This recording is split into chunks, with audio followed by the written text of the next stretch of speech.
নমস্কার, এসএসসিতে আপনাদের স্বাগত। আমাদের ওয়েবসাইট www.onlinesssc.com আর আমাদের মোবাইল অ্যাপ অনলাইন এসএসসি, যা গুগল প্লে স্টোরে আপনি পেয়ে যাবেন, যেখানে ম্যাথ, জিকে, জিআই, ইংলিশ বিভিন্ন বিষয়ের উপর আপনারা সম্পূর্ণ বিনামূল্যে মক টেস্ট দিতে পারবেন। এছাড়া ডেইলি কারেন্ট অ্যাফেয়ার্সও আপনি ওই অ্যাপ থেকে পেয়ে যাবেন, যা সম্পূর্ণ বিনামূল্যে আপনি গুগল প্লে স্টোর থেকে ডাউনলোড করতে পারবেন। তো চলে এলাম আজকে কি নিয়ে? আজকে চলে এলাম ইডিয়ামসের চতুর্থ পার্ট নিয়ে। 1 থেকে 3 নম্বর যে পার্টগুলো রয়েছে, সেই পার্টগুলো আপনি আমাদের আই বাটনে পেয়ে যাবেন, আর কিছু আমাদের ডেসক্রিপশন বক্সে পেয়ে যাবেন তাদের লিঙ্ক। আগে ওইগুলো দেখুন, তারপরে 4 নম্বর পার্টটা আপনারা চলে আসবেন।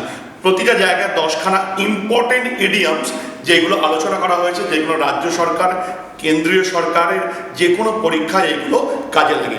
দেখলেই আপনারা বুঝতে পারবেন এগুলো কতটা ইম্পর্টেন্ট। তা শুরু করা যাক আজকের ইডিয়ামের পার্ট 4। কিন্তু তার আগে আমাদের চ্যানেলকে সাবস্ক্রাইব করতে ভুলবেন না, আর পুরো ভিডিওটা ভালো করে দেখুন, তাহলে আপনারা পুরো জিনিসগুলো ক্লাসেই দেখার সঙ্গে সঙ্গে মুখস্থ করতে পারবেন। 5 থেকে 6 মিনিটের আমাদের ভিডিওগুলো হবে। ভিডিও খুব ছোট, ভালো করে প্রথম থেকে শেষ পর্যন্ত দেখার জন্য অনুরোধ করছি। তো চলে আসি প্রথমটায়। 1 নম্বর ইডিয়াম বলছে ব্যাক স্টেয়ার্স গসিপ। এ কথার মানে কি? Back stair gossip. গসিপ মানে মুখরোচক কোনো আলোচনা, ঠিক আছে? ব্যাক স্টেয়ার গসিপ কথার মানে কি? সার্ভেন্টদের মধ্যে যে সমস্ত কথা হয়, বাড়ির যারা পরিচালক পরিচালিকা হয়, তাদের মধ্যে যে কথাবার্তা হয়, তাকে বলা হয় টক অ্যামং সার্ভেন্ট বা ব্যাক স্টেয়ার গসিপ। ঠিক আছে, তাহলে লিখবো আমি টক অ্যামং সার্ভেন্টস। ঠিক আছে, টক অ্যামং সার্ভেন্টস। এর আরেকটাকে একে আনফেয়ার টকও আপনারা বলতে পারেন। কি লিখুন? আনফেয়ার টক। ঠিক আছে, 2 নম্বরে চলে আসবো। 2 নম্বরটা খুব সোজা, আগেও পেরেছেন, আপনারা অবশ্যই পারবেন। 2 নম্বরটা দেখুন, কর্পোরাল পানিশমেন্ট। কর্পোরাল পানিশমেন্ট মানে কি? দৈহিক যদি কোনো শাস্তি দেওয়া হয়, তাকে বলা হচ্ছে দৈহিক শাস্তি দেওয়া হয়, তাকে বলা হচ্ছে কর্পোরাল পানিশমেন্ট। ঠিক আছে, তাহলে আমি একে লিখতে পারি বডিলি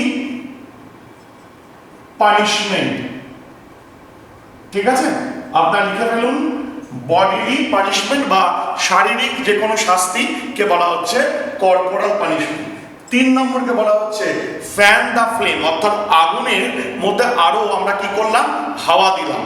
ঠিক, তাহলে কি হবে? ধরুন কোনো ঝামেলা হচ্ছে বা ঝগড়া হচ্ছে, জিনিসটাকে যদি আমি আরো হাওয়া দিই, অর্থাৎ কি হবে? আগুনে ঘৃতাহুতি, অর্থাৎ জিনিসটা আরো বেড়ে যাবে, তাকে বলা হচ্ছে অ্যাগ্রাভেট করা। তাহলে আপনারা লিখতে পারেন ফ্যান দ্য ফ্লেম কথার মানে টু অ্যাগ্রাভেট।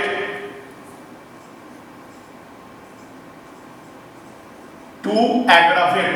অ্যাগ্রাভেট মানে কি? অ্যাগ্রাভেট অনেক সময় আমাদের সিনোনিমে আসে। অ্যাগ্রাভেট মানে বৃদ্ধি করা। 4 নম্বরে চলে আসি সরাসরি, লাফ ইন ওয়ানস স্লিভ। লাফ ইন ওয়ান স্লিভ, এই কথার মানে কি? এগুলো গোপনে লুকিয়ে লুকিয়ে হাসা। ধরুন পাশের বাড়ির কেউ আপনাকে দেখে লুকিয়ে লুকিয়ে হাসছে, ঠিক আছে, ব্যঙ্গোচ্ছলে হাসা, একে বলা হচ্ছে লাফ ইন ওয়ানস স্লিভ। তাহলে কি লিখবেন? টু লাফ সিক্রেটলি। টু লাফ সিক্রেটলি, লুকিয়ে লুকিয়ে বা গোপনে হাসা, আপনার পেছনে হাসা, একে বলা হচ্ছে লাফ ইন ওয়ান স্লিভ। 5 নম্বরটা একটা প্রভাব বলা হয়, লেট বাইগনস বি বাইগনস। ঠিক আছে, এই 5 নম্বরটা আমাদের মাঝে মাঝে পরীক্ষায় আসে। অর্থাৎ আমাদের জীবনে অনেক কিছু ঘটনা ঘটে, সেই ঘটনাগুলো, পুরনো যে ঘটনাগুলো, সেগুলো ভুলে যাওয়াই ভালো, তাই না? সে পুরনো জিনিসগুলোকে যদি আমরা ভুলে যেতে পারি, তাহলে আমরা নতুনের পথে আমরা চলতে পারবো। তাহলে এইটার মানে কি? Two forget old things. তাহলে লিখুন two forget, two forget old things. ঠিক আছে, পুরনো জিনিস যখন ভুলে যাবেন তখন বলা হচ্ছে লেট বাইগনস বি বাইগনস।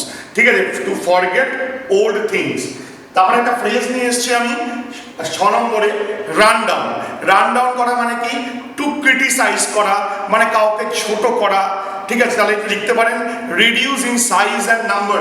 এটা অনেক সময় থাকে পরীক্ষায়, reduce in size and number. ঠিক আছে, আর একটা লিখতে পারেন টু ক্রিটিসাইজ, ঠিক আছে, কারো সমালোচনা করা, এটাও লিখতে পারেন রান ডাউন কথা মানে, ঠিক আছে। প্রচন্ড ইম্পর্টেন্ট ইডিয়ামগুলো আপনারা পড়তে থাকুন, রেগুলারলি আমি ক্লাসে করাবো। এছাড়া আমাদের লাইভ ভিডিওতে আমাদের অনেক ইডিয়ম, ওয়ান ওয়ার্ড, জিকে করানো হচ্ছে, আপনারা আমাদের সঙ্গে থাকুন খালি। 7 নম্বরে চলে আসবো মাদার উইট। মাদার উইট কথার মানে কি? খুব কমন সেন্স, মায়ের থেকে যে জ্ঞানগুলো পাই সেগুলো হলো খুব কমন সেন্স, ঠিক আছে, সাধারণ জ্ঞান। তাহলে কি লিখতে পারেন, এটা অনেকবার পরীক্ষায় এসছে CGL এ, আপনারা দেখে নিতে পারেন, এটা হলো common sense.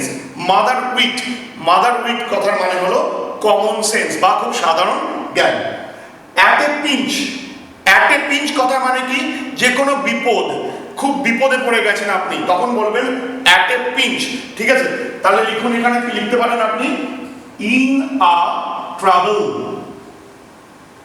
In a trouble, বুঝে যাচ্ছে আশা করি। মাদার সুইট মানে common sense, at a pinch কথার মানে ইন আ ট্রাবল। আর দুটো আছে দেখে নিন, nook and corner. Nook and corner মানে, নুক অ্যান্ড কর্নার মানে সর্বত্র ছড়িয়ে আছে এটা। নুক অ্যান্ড কর্নার মানে কি? সব জায়গায় ছড়িয়ে আছে। তাহলে লিখুন at every place, at every place বা প্লেসেস, ঠিক আছে, নুক অ্যান্ড কর্নার। আর 10 নম্বরে হলো put to the sword. Put to the sword, শোডটা দেখে বুঝতে পারছেন, তলোয়ার মানে দেখে বুঝতে পারছেন যে কোনো যুদ্ধ লড়াইয়ের ব্যাপার আছে। তাহলে যদি কেউ কাউকে মেরে দেয়, হত্যা করে, স্পেশালি যুদ্ধে যদি হত্যা করে, তাকে বলা হচ্ছে পুট টু দ্য শোড। যুদ্ধে যদি কেউ কাউকে হত্যা করে তাকে বলা হচ্ছে পুট টু দ্য শোড। তাহলে হবে to kill someone, to kill someone, ঠিক আছে। স্পেশালি ইন ওয়ার এটা লিখতে পারেন, যুদ্ধে স্পেশালি যদি কাউকে হত্যা করা হয় তাহলে তাকে বলা হচ্ছে পুট টু দ্য শোড। এইগুলো ইম্পর্টেন্ট ইডিয়াম, আমি আরো নিয়ে আসবো, ওয়ান ওয়ার্ডও নিয়ে আসবো। আপনারা খালি আমাদের সঙ্গে থাকুন, চ্যানেলকে সাবস্ক্রাইব করে দিন। আমরা প্রতি রবিবার বিকাল 5টার সময় লাইভ আসি, সেই লাইভগুলো আপনারা দেখতে থাকুন আর আমাদের সঙ্গে সহযোগিতার হাত বাড়িয়ে দিন। আর চ্যানেলকে সাবস্ক্রাইব করে বেল বাটনকে প্রেস করতে ভুলবেন না। নমস্কার।